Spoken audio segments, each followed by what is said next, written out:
There we go.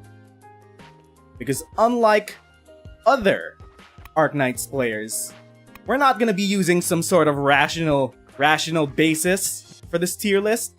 There are way better gamers out there that could make gameplay tier lists of all the best Arknight characters, their niches and whatnot. But no, I play for the story, I play for the characters, I play for these waifus, I parasocially get attached to these fictional 2D characters.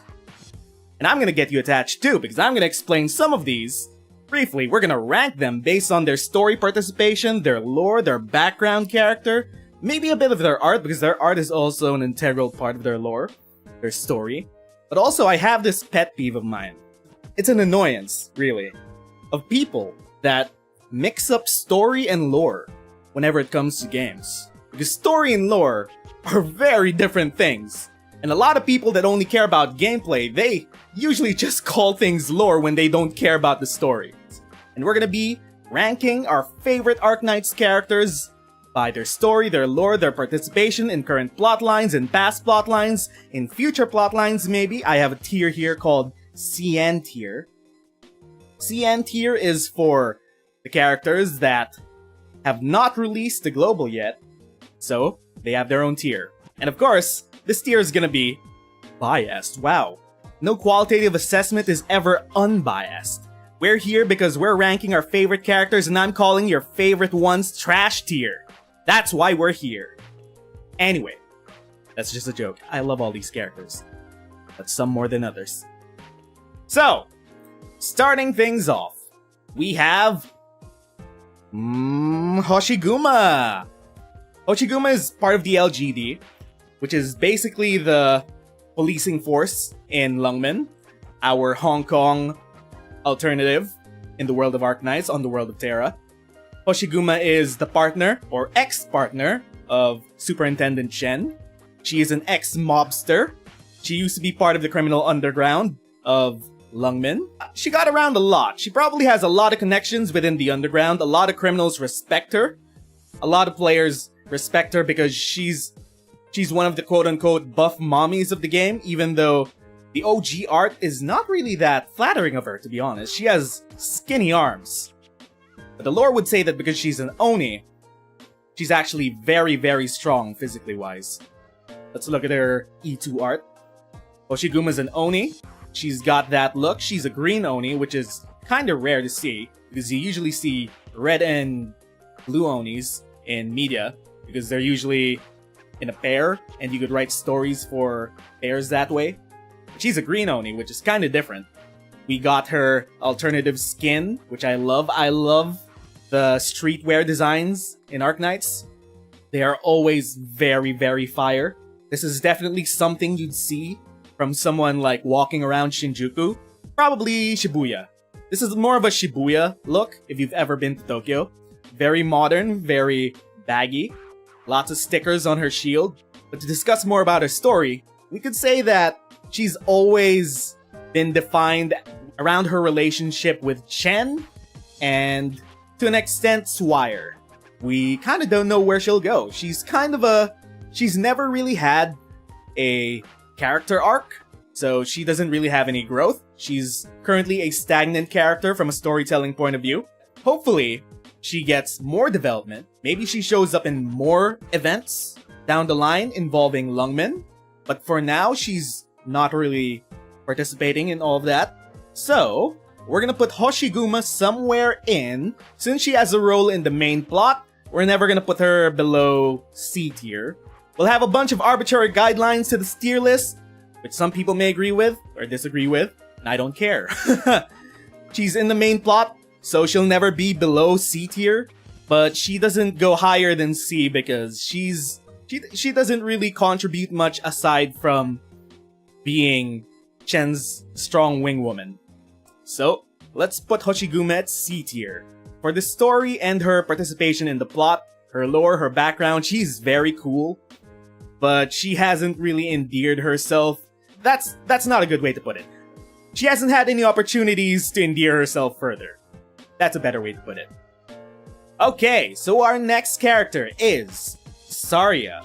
Another one of the quote-unquote buff dommy mommies in Arknights. Saria has been a character in Arknights for a very long time. She is very interconnected with Rhinelab and all the characters surrounding Rhinelab, Ifrit and Silence especially. She was the ex-defense director of Rhinelab and the ex-co-founder of Rhinelab. And Rhinelab is basically analogous to a science conglomeration that does research, a lot of ethical ones and a lot of very unethical ones. So she is very much in the story, but not the main story. Rhinelab is adjacent right now to the main story. She had one appearance in Mountain's event, in the Jailbreak event. She was just basically there as the Deus Ex Machina to solve the problems of the characters. But then after that, we had the Rhinelab event with Dorothy's Vision. But most of all, she has her own manga. She was the ex-co-founder of Rhinelab. She's currently participating in very many events, and another event to come. We gotta put respect on Saria's name. It's said that Saria is very powerful with her arts.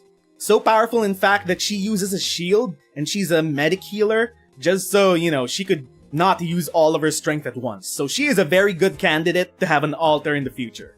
This was her skin from when she originally fought against Rhinelab. Yeah, she has a lot to her name. Saria is definitely, at minimum, A tier.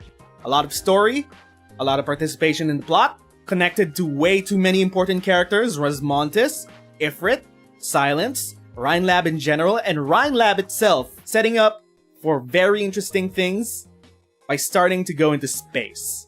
This is Arknights Endfield, an upcoming game also by Hypergriff, is going to take place in a place that does not seem like the world of original Arknights. It seems like a world outside of Terra, and Rhinelabs is definitely involved with that.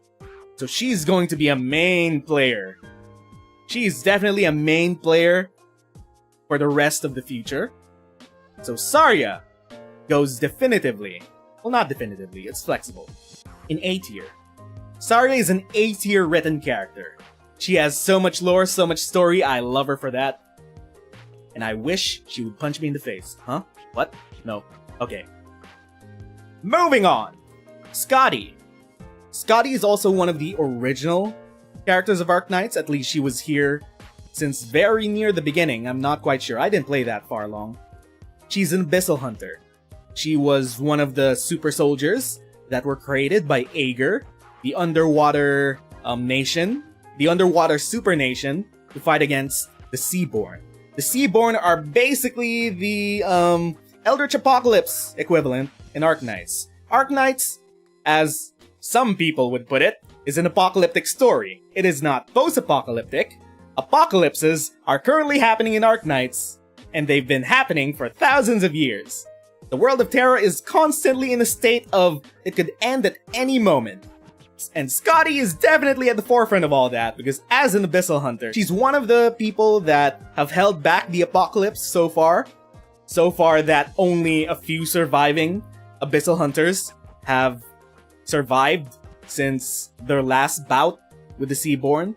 So the Abyssal Hunters have been keeping the Seaborn at bay for a very long time until their last fight, in which most of the Abyssal Hunter squads were wiped out, Skadi being one of them. Because the first time we meet her, she was with Granny, they were bounty hunters, they were searching for a treasure, and that treasure, it was a MacGuffin. The key was a MacGuffin, and the MacGuffin became important to later plot lines, which Skadi was also a part of. After Granny and Skadi's event, she later had a very important role, a central role in Undertides, where she went to investigate some Seaborn activity in Iberia. That was when we got Skadi Alter, but we're not judging Skadi Alter, we're judging normal Skadi right here. And normal Skadi will have more participation in the story than Skadi Alter, because Skadi Alter is kind of a alternate timeline version of her. Normal Skadi is still part of the main story. She has not turned into Skadi Alter. She is still the same class within the main story, within the relevant story of Arknights. She had a prominent role in Undertides. She dealt with the Seaborn by Iberia. She has a prominent role, she has a side role in Stultifera Novice. So Skadi slayed the god of the Seaborn, and then since she was in the water with the Seaborn, she got infected with the god's blood. So technically, She's a ticking time bomb right now. She's one of the only ticking time bombs in Arknights. At any moment that she gets possessed by the god Seaborn blood in her, she's gonna turn into Skadi Alter, and that's gonna trigger the Apocalypse event, which is IS3. A lot of convoluted shit, just because I'm very bad at explaining it off the cuff. But yeah, she's a very important character. Skadi cannot be ignored. She is a walking apocalypse, as some operators have called her. She's literally a walking apocalypse. She definitely has a bigger role to play in future Arknights if they try to bring the Seaborn back in to a more important role outside of IS3. So Skadi is definitely way up there. And we're starting to see a pattern with our tier list in that characters which have had central roles in events, they are definitely high tier. So Skadi is an A tier character in terms of lore story. She has many ways to go. Her story is still not done. It is definitely not done yet. Skadi's an A tier, but not an S tier, because we're reserving S tier for characters. I don't know. I don't know what I'm reserving for S tier, to be honest. It has to be a character that makes a profound effect on the story of Arknights, and so far, Saria and Skadi have been central in the narrative of side stories, but they still haven't, become that important in the whole narrative of the game.